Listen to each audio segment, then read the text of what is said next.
Second week, if you remember last week, I will talk about weeks 2 and week 3. We're going to talk about the foundation of the cross-culture management. And the foundation means we're going to talk about what is culture, first of all. And then when we establish what is culture, we're going to talk about the different layer of the culture. And this week specifically, we're going to talk about the national culture. You need to bear with me. Possibly some of you, as you, some people, a student last year delicately put it, it's going to be a little bit too much this week. Because we are building the foundation. I promise you it's going to be easier as we're going forward. And you see this one is going to be interesting, becoming very interesting. And the reason for that one, I'm emphasizing on this one at the moment for this week, is because whatever we're going to do, whatever subject eventually you're going to do for the, or topics you're going to do for your podcast or for your report, is going to be directly related somehow to the national culture. And that's somehow related to what we are talking about it today. So it's going to be extremely important to make sure that one, first of all, you understand the foundation and base of what is a CCM or cross-culture management. And second of all, be ready for your final assignment, which is a podcast and a reflective essay, report as a matter of fact. So we're going to talk about national culture. We're going to, I tried, last year we went through, and we got the feedback saying this one, there was too much theory based. So we changed our attitude this time. And actually, in the middle, you're going to see this one. I'm going to ask you to go to the Twitter, because we created Twitter, hashtag UOR-CCM. And there are something on that one which we want you to get involved with that Twitter. I'm sure that one, all of you use Twitter, yes? Yes, good, good. So, and also it's going to be useful, so you can see this one. We are trying to approach to you and get to you in the different way through Twitter, through the filming, video, and things. So different things, and hopefully we can get you engaged. And it's a very good thing to go and answer some of the questions, some of the things we prepare for you in the Twitter. All right, okay, let's start with the national culture. I mean, before that, I'm going to tell you what we're going to cover. So first of all, I want to make sure that you understand the meaning of the culture. What is culture? It's very important to make sure that when we understand what is culture. And then when we understand that, we're going to talk about that when there are societies, there are different things exist in the different societies. There are different values, there are different beliefs. It makes us different from each other in a good way. Do not even consider that it's going to be the negative way. It's always a good thing to know other people from different culture. How we eat. You remember that one? I'm sure that when you watched the video last week during the seminar. There are something we do, we might be different from the other people. And we need to be aware of that one in the future when you're going to go work. I mean, look at yourself here. We are all of us from different parts of the world, and they have different values, different beliefs. And we want to make sure that when you understand this one very clearly. And then we are talking about possibly how these culture actually be created. What are the factors contributing to this culture? And next week, we're going to talk about moving from the highest level of the culture, which is the national culture, to the one below, which is the organizational culture. And you will see this one, that is the part that starts getting interesting, because you can see exactly how we can directly relate them to what you have studied so far. And how these are in the future, you can use them in the reality when you're going to go to work. So let's start with the fact that what we know about the culture. What is culture then? I like this cartoon as a matter of fact. Do you know why? Because fish only realize how important water is when it's out of it. The same for us. We know how important we are breathing air, how important for us, and then we only realize it when we can't. One of the students last year told me, when I said this one, what do you think is a culture? And he said this one, culture is like a cloth. I said, that's interesting to put it. So why? He said, if we don't have a clothes, you feel naked, and you don't want to that much of the exposing yourself to everyone, very much so. But that culture cover you, in a way, is not necessarily what I'm saying cover, is going to protect you. And that, I thought, is a very, very nice thing to say about the culture. It's like a cloth. But I would like to say, culture is like a water for the fish. It is like air for us. We are breathing, but we don't appreciate that. You are so much aware of what you wear, how you look like. But you need to remember that one, where are these are coming from? What is the root? What is it behind that one? Some of the things you do, you know when you do it is bad. Some of the things you do, you know is a good thing. How did you know these are the good or bad? How do we know that? In fact, if you think about it, they are saying this one, your characteristic, everybody's characteristic, which is a kind of the value, beliefs, and in general terminology is a culture, is shaped by the age of the 10. By the 10, you know who you are. You know what is bad because your mom, your parents have said, this is bad, this is good. Your teacher at school said, this is bad, this is good. So your character shaped by the age of the 10. Without you realizing it. That things I told you about my first shock when I came to UK with the milk in the tea. Because by the age of 10, I would keep saying this one when my character was shaped. I saw this one, my parents, all my friends, everybody, everywhere I go. Milk, tea is just as, it's not in the cup, it's not that in the milk on that one. So it was become here, basic assumption somehow. For me, it becomes so embedded in my mind, I didn't realize it until I actually got my first job in UK, and I realized actually other people do it differently. People add milk into tea. I didn't know that. I was not aware of that when I saw it. It's so embedded in me. I was ignorant. The same thing, there are so many other things. You will feel that one. Here is so natural, so normal for you. As soon as you go somewhere else, say, oh, that's not quite normal here. That's why we need to understand this is like for everyone. That's why I like to say this one, fish is only realize how important the water when he's out of it. And this is exactly culture. So, what do we think around here? One of the best definitions I came across, which is easy I thought, and I think it can catch the eyes of everyone. Doesn't really matter how sophisticated you are or not. You understand the meaning of how we do things around here, isn't it? Everybody can understand that. This is one of the major definitions of the culture. How we do things around here. But certainly we do things around here might be different from other people. That's a very simple way. Okay, fine. Maybe if you want to give this sophistication and give a little bit more sophisticated definition, we can say there are differences, or the similarity and difference in the value, beliefs, and basic assumption exists among us, which make us who we are compared to the other people. Yeah, but it's literally saying what we do around here, isn't it? What we do around here is different from what the French do. It's definitely different from what the other people in the other part of the world do. And in one of the videos last week, I showed you that one. For instance, we know that one. When you're drinking, for instance, or eating your food, or specifically soup, making a noise is not quite acceptable here. In Asia, as far as it's actually showing you respect. These sounds, they show you're enjoying the food. So these things is, okay, another couple of examples I put. Whether we put the ketchup in the fridge or outside. What do you think? Do we put the ketchup in the fridge or in the cupboard? Where? Huh? Fridge, cupboard. Somebody said possibly in the garden. Okay, left side driving or right side driving? Is it okay to eat the sandwich in the street?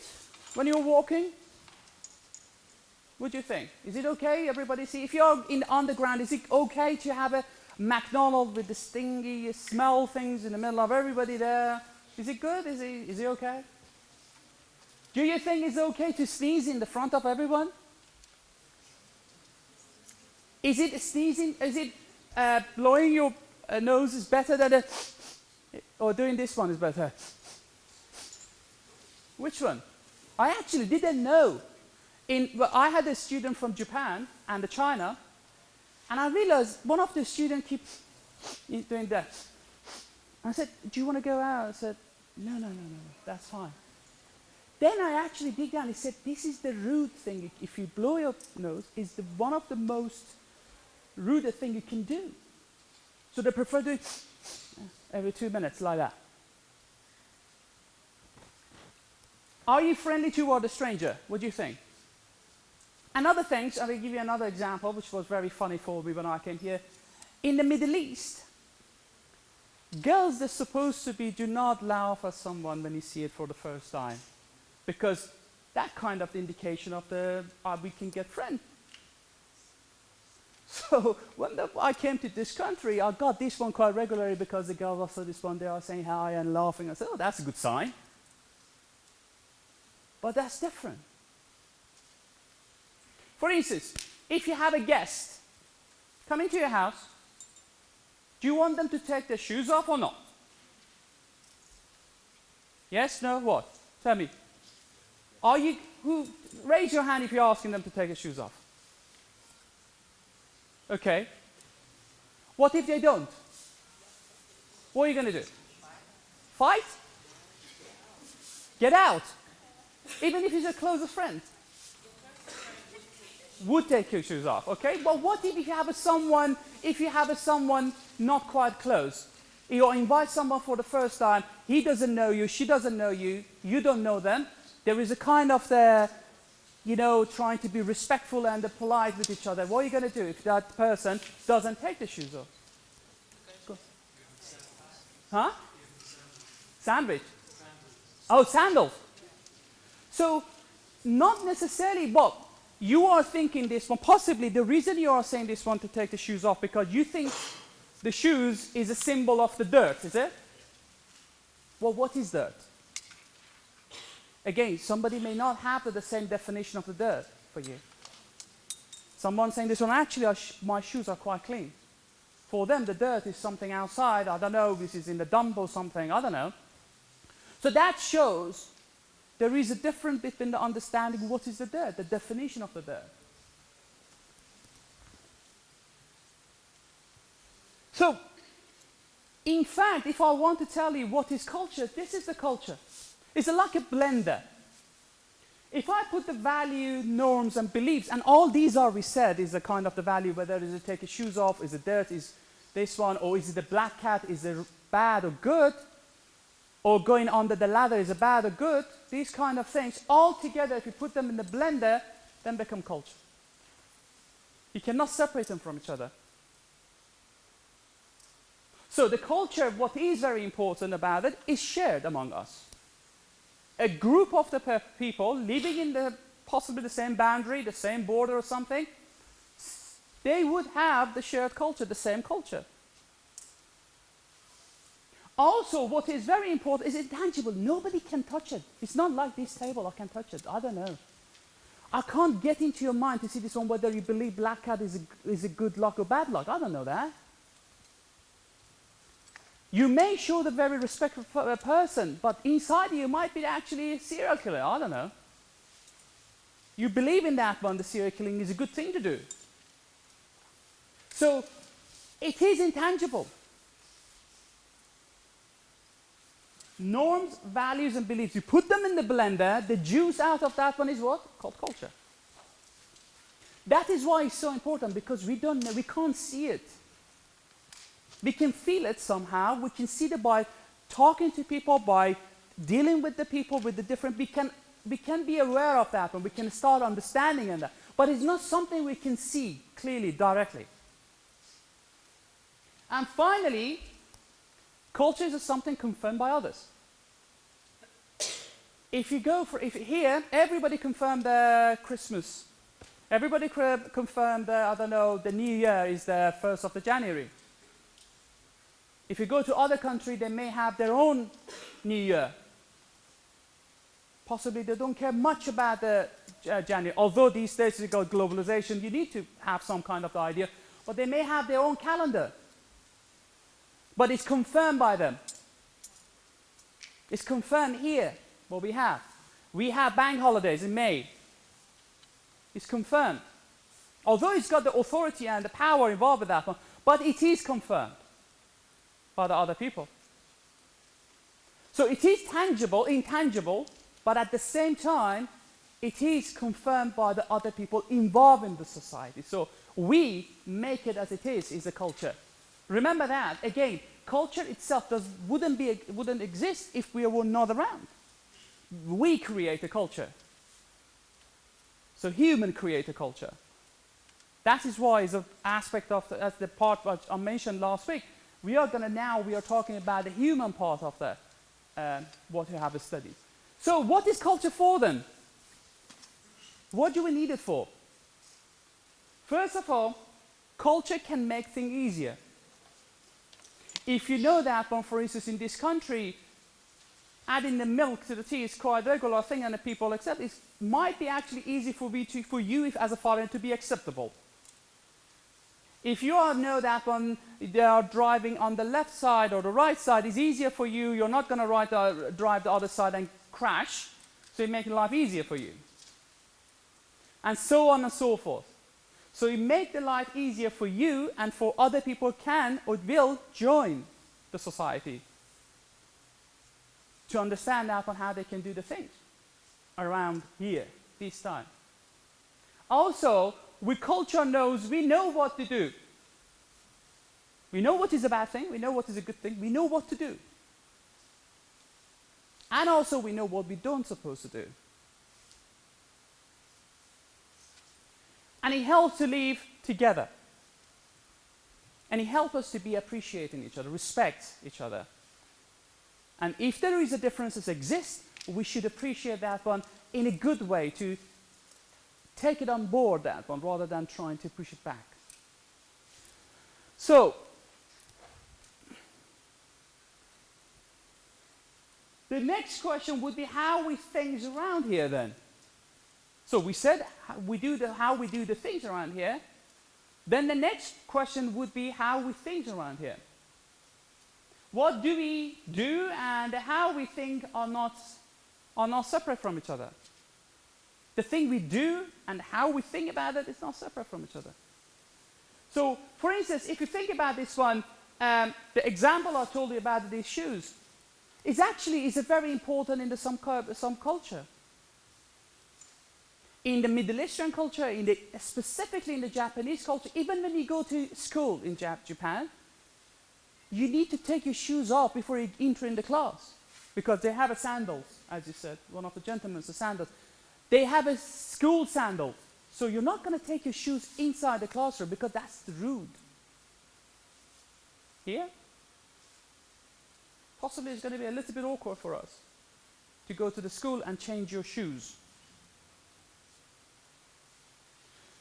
Or if you have a friend coming to your house which are not quite, okay, maybe not quite close, if he doesn't take his shoes off, what are you going to do? Again, the question is, what are you going to do? Are you going to confront, or say this one? To be quite honest with you, I have several problems myself with that one. When the British guys came to my house, they don't even care. They are just coming with the shoes on. I think they know they have a boots on. And that boots, God knows where it's been. I was maybe shy or something, and my wife kept saying, why don't you tell them? I said, I can't. I thought this is something logic. They should understand this one. I don't need to tell them. But maybe they have different... Then I realized, actually, they have been told by the company you're not supposed to take your shoes off at all. If you've been asked by the host, you can put the cover on that one. They cannot take your shoes off. I don't know, there's a safety reason, but they cannot. So their assumption is they should come in with the shoes. That is an organizational level of the value being introduced by the organization. Maybe that person in the real life, if you're going to somebody's house, take the shoes off. But because of the company put the rules and regulation, you are not supposed to take it, he can't do that. And I, as a host, I didn't know that one. So it's going to be kind of the conflict between that. Because I didn't know, he didn't know as well what is my attitude toward that one. And he was expecting, if I'm not happy with that one, I should clearly tell him, please take your shoes off. Then, you see, we have on top of, next week we're going to talk, on top of the national culture, on the next layer, it's going to be organizational culture, which been affected by the national culture, but is its own, there is another layer of the culture. On its own, it's going to be working in the small society, which we call it organization level. But the national level, we are talking about a larger boundaries, like in some cases, which is it's not quite wrong or right, I don't want to get into that one. They normally associate the national culture with the boundaries, with the country boundaries, borders. I don't want to get into that one, but in some respect could be true. When we saw in French culture, automatically, whether we like it or not, we associate with the France. If we are saying British culture, without any thinking, we automatically talk about the UK as a border, as a country, isn't it? But how about the British people living outside of the UK? How about the French people living outside of France? And so on and so forth. But our automatic reaction to what the national culture is, we are related to the country borders, which is not necessarily true in a way if you think about it. So, the national culture, as I said, is the highest level of the culture. And there are so many theories. And last year, we went through too much of the theory. We were talking about them, and we realized that one actually students didn't like it, in a way, to go through too much of the theory. So we changed our attitudes. So we are going to talk about the one specific theory, which is a Hofstadter theory. And not again, we're not going to talk about it in the lecture. I'm not going to talk about all the dimensions of that one. I'm going to talk about two of them. And I'll try to be more practical for you and show you that one, how these cultural differences can have an impact on you. One question. How many of you have been working or do work or right now or before? Do you have any job? Anybody here? Okay. Anybody else? Raise your hand. Don't be shy. Okay. The place you work, do you have the other people from different countries or the nationalities of thinking? Yes? Do you sometimes see there are some differences, some of the things you can't understand why the person is doing that one? Have you seen that one? I'm sure that when you're working in the multinational companies and with different people, you will feel that one. Why is he doing that? Or why is she doing that? There is a very Hofstadter introduced a theory, national culture theory. He worked on that one since 1980s, 1967 actually, as a matter of fact. He collected the data from the IBM, from about 116,000 questionnaire during the period of about 5 or 6 years, and he eventually came on with a theory of the national culture with the 4 dimensions. The first 4 dimension he introduced based on that study were power, distance, uncertainty, avoidance, individualism, masculinity. In later stage in 1990s, with the work with Michael Bond from the Hong Kong University, which he questioned that one, things he introduced, Hofstadter introduced as a dimension of the measuring the national culture of the country, is not quite complete because it doesn't respect or accept that some of the differences exist in the Chinese culture, for instance. So with the work with the Michael Bond, they introduced the 5th dimension called long-term, short-term orientation, which is very much based on the Chinese culture of the Confucianism, mastery, a student, and there is a student, there is a teacher, there is a father, there is a son, these kind of relationships. Recently, in 2013, the final dimension been introduced by the Hofstadter in the new book from him, and he calls that one indulgence versus restraint. This is a very new dimension we introduced in 2013. So we're going to concentrate on this one for today. And I'm going to concentrate mainly on the power, distance, and individualism in the lecture. And you're going to be exposed to a little bit more of this one in the seminar, as well as possibly the other 4 dimensions. But what is power distance? So when he collected data from these people, he realizes one, okay, if we want to differentiate between the people in the different society, in the different part of the world, there is an element you can consider that, and that's a power distance. What does it mean, power distance? Power distance he introduced in a way that was the degree of the power or the degree of the acceptance of the lower level of the society accept the power, somebody got the power over him or her. So how much do you accept somebody tell you what to do or not to do? In some country, you're expecting. In some other country, you don't. So he realized one of the area, one of the dimensions that can differentiate between the people is the power distance. To be very precise, the degree to which the less powerful member of the society accept and expect that power is distributed unequally. Meaning, simply, whether you accept somebody have power over you or not. How much do you accept that? What is the degree of you accept that one? When you're working in a team, and you will work in the team for your TCM, that could be the small society. And if you remember that one, we specifically ask you to choose the leader. That leader automatically, democratically, you're going to choose, meaning you're going to give him a power. Yes? Yes or no? He's got some power. Then we're going to, well, do we accept that power? Is it necessary or not? Do we accept that leader go do a wild thing and do everything? Do we think this is desirable by us? We like to somebody take a responsibility for some of the thing. Do we actually tolerate that? Can we tolerate that when somebody's saying something which is out of ordinary for you? Or telling you off, or telling you what to do? And whether it's undesirable or not. In the societies, in different societies in the world, you cannot justify, there is no one single answer say everybody are the same in terms of the power distance. No. That is why Hofstede is saying we can differentiate the countries from countries with the low power distance means people that do not accept quite easily to have there is the power equally distributed. Very much so. And the opposite of the countries, they accept that one and expect that one somebody got the power over them and tell them what to do. Some society actually promoting this one.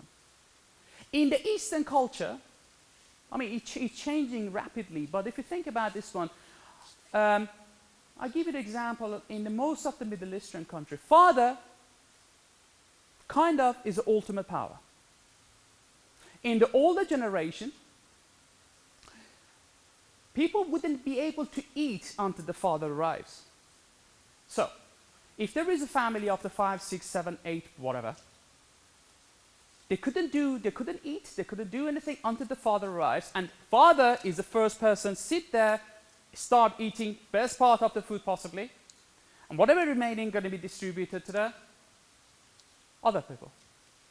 So you can see the children brought up in the small society, they can see somebody got the power over them. So when they are coming to the bigger society, which is society, they wouldn't be surprised if it's somebody telling them to do or not to do, isn't it? But if you're brought up in the family which there is no power, father there's equal power, there is no reason for father have the best part of it, or tell me to eat right now or not to eat, or this kind of thing. And then you will see this one when you're coming to society, these type of people would not quite easily accept somebody telling them what to do or not to do. Surprisingly, when we are researching on this kind of thing, we see this one in the Middle East. Actually, mothers are promoter of that power of the father. When you're looking at the family, when you're talking to the old generation, you see this one, that actually mother is promoting their father's power in the house. So for instance, my father keep telling me that on the same story. So this one, we couldn't eat until my father arrives. And if I was really hungry, my mom said, no, your father must come. Don't do that, your father's going to be angry. Don't do that, your father. You are actually creating, the mother was creating the father figure. Creating that power for the father. And when we come to the society, when we grown up, we come to the society, when we have our own family, possibly, we think we should do the same. When we come into the society, the bigger society, we should quite say, why not the dictator going to be the rule in the country and telling us what to do or not to do? Yeah, it was in the family, so we might actually, that's the desirability of that one. This is necessity of that one. When you're talking to, for us, when we're talking about a dictator and dictatorship, we think this is really bad. But when you're going to actually talking to the normal people living in some of those countries, they're actually happy to see this is a necessity. They actually see this one as a necessity. Because they believe if there is no dictator, there is no country. Well done. That is a good example. So it is very important. Whether do we need somebody to tell it? Look at it around the world, the countries. Almost every single country, they have a dictator. You can associate them with the power distance.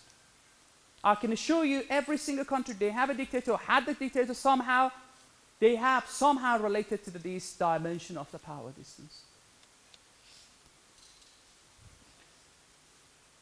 Okay, that's what I want to do very quickly, guys. If you have your mobile phone, if you have a Twitter, can you go please and search for the hashtag UOR-CCM. See what you can find. I'm not going to do anything right now, but I want you to get used to it because some of these are going to be useful. There are 3 things, if I'm not mistaken. One of them is the Hofstede's link for the web page. And if you go to the web page of the Hofstede, there is if you scroll down, you can see the comparison.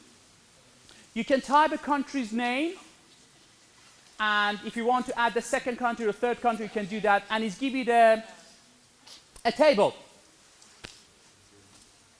Can you have access to that, anybody?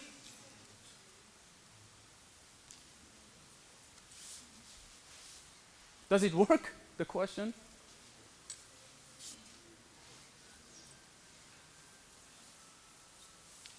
Yes, no, yes. Yeah, it does, yes? So we're going to take you to the first one, if I'm not mistaken, or maybe the third one, in fact, in terms of order. There is going to be a Hofstede Inside website. Click on that, scroll down, it said country comparison. Go to the comparison and put the United Kingdom, Italy, and India, and see what is the diagram for the power distance change. How does it work?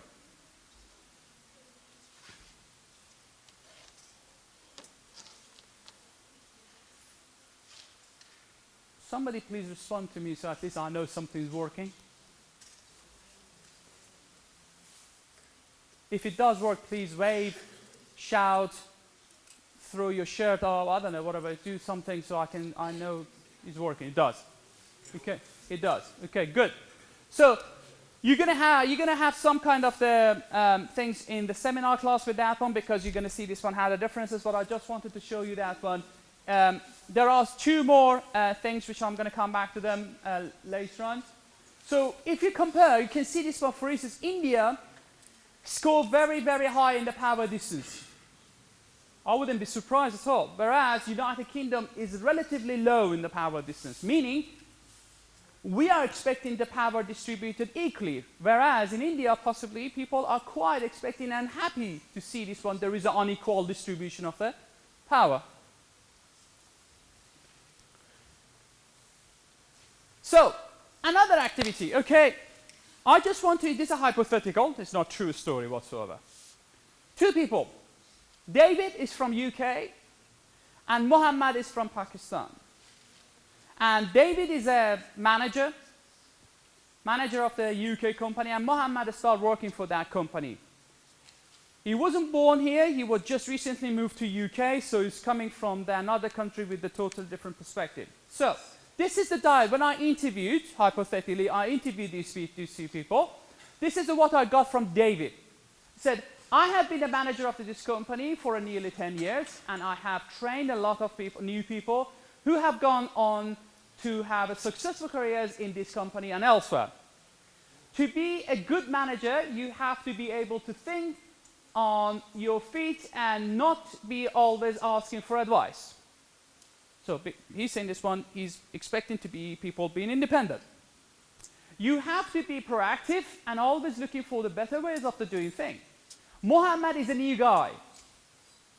He is a very helpful and likable, typical British to be very polite, to start with the very polite thing as the phone says. But we always say, this is fantastic, this is brilliant, but here, where is the but? I lost it. Helpful, But I don't think he is a manager material. He is always asking me what to do, and sometimes he's asked me more than once. That's the one side of the story. Then, hypothetically, I interviewed Mohammed. Mohammed, as I said, is a new guy from Pakistan coming here with a totally different background and culture. He said, I am trying very hard at my new job, but I think that my boss, David, doesn't like me. He always seems to be angry when I ask him anything. Yesterday, he told me that I need to make my own decision, but how do I know what he wants me to do? If I don't ask him, and how do I know if I'm doing the correct thing or if I don't check with him? So I shall try even harder, and I will see eventually that I am a good employee and I'm always doing exactly what he wants me to do. So there's two different attitudes toward this one, isn't it? Mohammed is coming from one of the highest power distance country. Pakistan scored roughly about out of the 100, which is between the 0 to 100, it's roughly about 90 something. Which means there is a quite gap between or inequality of the distribution of the power in the society. And in order to make sure that when you're not doing it is a quite norm there to keep asking people what you want me to do, rather than you decide. Because that your decision, what you want to do, may not be as aligned with what your manager wants you to do. So he came with this one. But clearly these two now, they have a conflict in the real world here. Because David, he brought up in the culture that one is always given them independence. You need to be independent. You need to think for yourself. You need to make a decision. Then you make a decision. You're responsible for what you make what you have decided. Whereas Muhammad is coming from the society. He always wants to refer to somebody else and say, what do you want me to do for you? That is exactly the point or difference between the two people coming from the different society. One with the higher power distance, one with the very low power distance. In the low power distance, you look at the manager as a facilitator. You look at the manager as someone who's got the better knowledge and be able to help you to reach. In the countries with the high power distance, a manager is someone with the authority, he's got the power, he's got the status. It's different level. You are not supposed to question that person. You should not question that one, because whatever he said is right. So that is going to be the I also put this one on the Twitter for the hashtag #URDosim. I want to hear from you guys. You can share your thoughts on that one if you like. It would be very nice if you get engaged with that kind of thing. So I'll put this one on Twitter on the Muhammad. There's a picture of this one. If you have your thoughts on that one, you want to say something about it, you are very welcome to do so. Please do that one, and we will run the discussion on the Twitter for some times on that one. And I'm trying to do that one more often for you guys to see this one. If anything, I'm finding new things related to cross-culture management, something interesting, and even sometimes I say something about the classes, sometimes something about the assignment on the Twitter. If you want to get engaged with the discussion, the Twitter is going to be a good place, and I will add some more information on that. Okay, so that was the first dimension. The second dimension, which I want to talk about, is individualism versus collectivism. This is the one of the dimension which is, when I explain, you will feel that one what I'm talking about. Hofstede defined this dimension based on the very simple thing. So this one, whether for you, the question of I or we, which one is important? It depends. So the countries which are individualistic, the question or this is I is important. I. What I'm going to get. How I'm going to get. What is good for me to do. How I'm going to reach the top. Whereas in the collectivistic society, it's not about you only. It's about the we. How we going to get something. How we going to get to the higher level. in the individualistic countries or individualistic societies, people care about themselves and the immediate family. Whereas in the collectivistic country, you can see this one, it's not about you and your immediate family, it's much bigger than that. Example, in UK, it is very rare you can see actually after the age of 18, 20, you are expected to leave house, isn't it? To get out of your parents and have your own life somehow. In some society like India and Pakistan, you can see this one, the whole family living together. Grandfather, grandmother, auntie, uncle, husband, wife. It's a big family living together. Nothing wrong with that. The point is there in this society is a bad eye. We are very individualistic. In UK, US, most of the Western countries, they are very, very individualistic countries. We do care about ourselves very much so. What is your for instance, how important for you is the job? When you get the job, are you going to stay there forever? Or you expecting, if I say another company is going to offer me the better salary, you're going to move, aren't you? You're going to move. But did you know that when in Japan, job is for life? Meaning, if you get the job in Japan, you're never going to get sacked, and they expect you to be there forever. Maybe the new generation changing. But generally it's like that. You have a loyalty. Even it happens in Japan, another rival offered the person maybe double salary. He refused. It's all about the loyalty. Whereas in here, in the UK and America, if the company offers £100 per year extra, we will move. It's just £100. Just to tell you I'm able to get the extra £100 to your boss. In fact, it's quite normal. We have been told, and they keep telling us, you should not stay in the job for more than 2-3 years, isn't it not? Everybody telling us. Yeah. If you go to talk to the recruiter when you graduate, they're going to, don't stay somewhere more than 2-3 years because that is bad for your CV. Go to Japan, they tell you otherwise. You're supposed to show the loyalty toward the place you work. And that is, if you think about it, coming to the biggest society, which is a national culture, it's a culture, you see, that is what it is. You are not responsible only for yourself in the collectivist country, you're responsible for a larger society or larger group of the people. The same sometimes, I give this example sometimes, is like a mafia family. You know, have watched The Godfather? Remember?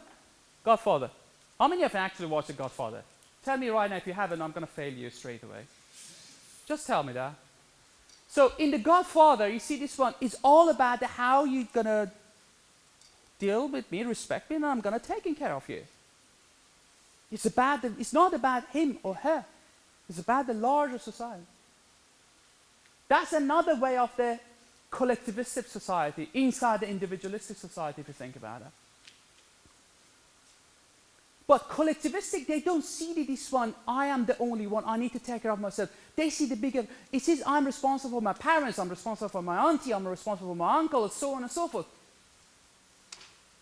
In here, possibly, sometimes we don't even see our uncles and auntie for a very long time. Until they pass away and we inherited a very good amount of the inheritance. So,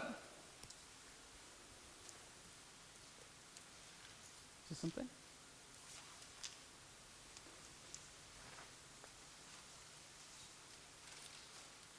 Okay. Is it Angie? Angie. Okay, guys, I've just been informed that as Angie is sick today, she's not going to be around. So those of you who's going to be in the Angie's class, could you please go to the other 3 classes, including myself, Peter, and John? Okay. So just announcement. So those of you are in the Angela, pardon? But if you are in the Angela, you know that one who is Angela. So, right, so that's quiet. Sorry, sir. I mentioned last week in the seminar, I got 247 is one of them, 144 is one of them, 141 is another one. I think Angela is the 141. Search on the, if you go to on the Moodle side, you can see this one on the right corner. I put the name of the tutor and which room they are in. So, if Angela is not in today, which is a room 144, you can go to other, which is 247, 141, and the other one. You can go to any of this one, 224 or 426. Okay.